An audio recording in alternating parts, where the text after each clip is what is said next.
GM, who I talked about in the last story, they have actually hit a record high. They reveal a new electric van, and they're showing off flying cars, and they believe in that stuff.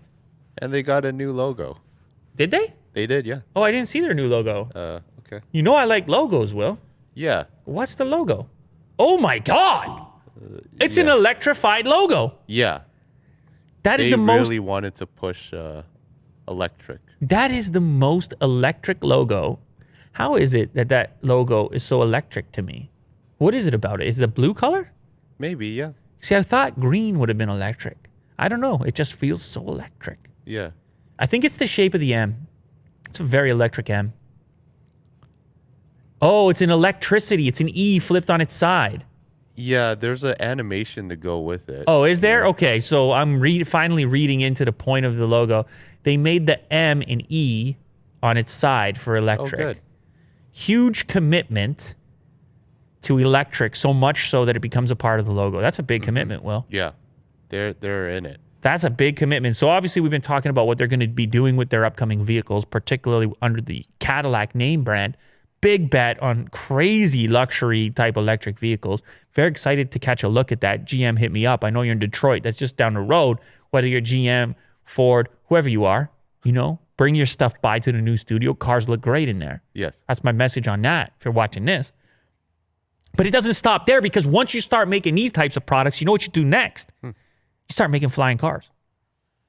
Because people have predicted, all right, let me tell you what the people are predicting. Okay. Analysts, investors, those type of people. Morgan Stanley expects the autonomous urban aircraft market may be worth $1.5 trillion by 2040. Flying cars. Did you know that? 2040, Will. All right. So you're only going to be 25 years old at that point. Yeah. Yeah. Remember you got afraid of dying the other day when we were shooting this? You're like, hey, man, don't tell me I only got 45 more years. Yeah. And I was like, wait, we'll do the math on the averages and everything else that's going on. You didn't want to do it. Well, anyway, 2040, you'll still be a young man, and you can pick up your little piece of the $1.5 trillion urban aircraft market, and you're going to be zooming around town. You know what's important with these aircraft and what they showed off is this VTOL. You know what that stands for? Let's hear it. Vertical takeoff and landing. Look at you. Look at that. It's unbelievable. Right in front of our eyes. Yeah. VTOL. That's what it is, and it's really important. Obviously, if people can be zooming around in public with these things, they got to get up and they got to get down, and they got to do it safely. And there's going to be, you can't have these giant runways for the thing to slow down. It has to go straight up, then over, and then straight down. Very futuristic, very science fiction, and they're not joking.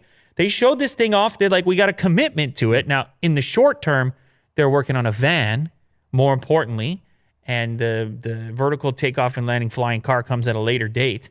The EV600 electric van is scheduled to go on sale later this year through a new commercial business unit of GM called Bright Drop. And anyway, all this exciting news has gotten people excited about the stock in general, mobility, transportation, etc. And so it's been benefiting. And even though they were referenced in a previous article as having a much smaller market capitalization than Tesla, they're working on it. I mean, if you think about it, what the electric car did to the transportation market, whoever's first on this vertical takeoff, landing, transportation in the air, there's a whole nother series of events and a whole new generation of vehicles at that point. It might be an even bigger deal. But it obviously seems very complicated at this point. Like, I don't want to go out there saying 5 years from now. They're saying by 2040, it's already a big business. That's not that much time, really. No. What are the rules? What are the speed limits? Yeah. How high do you go, Will? Where do you go? How do you not crash into one another? They've all got these sensor systems. It's completely autonomous. Do you have any user input? You're not a pilot. No. I think it'll start with the delivery drones. That's the guess here.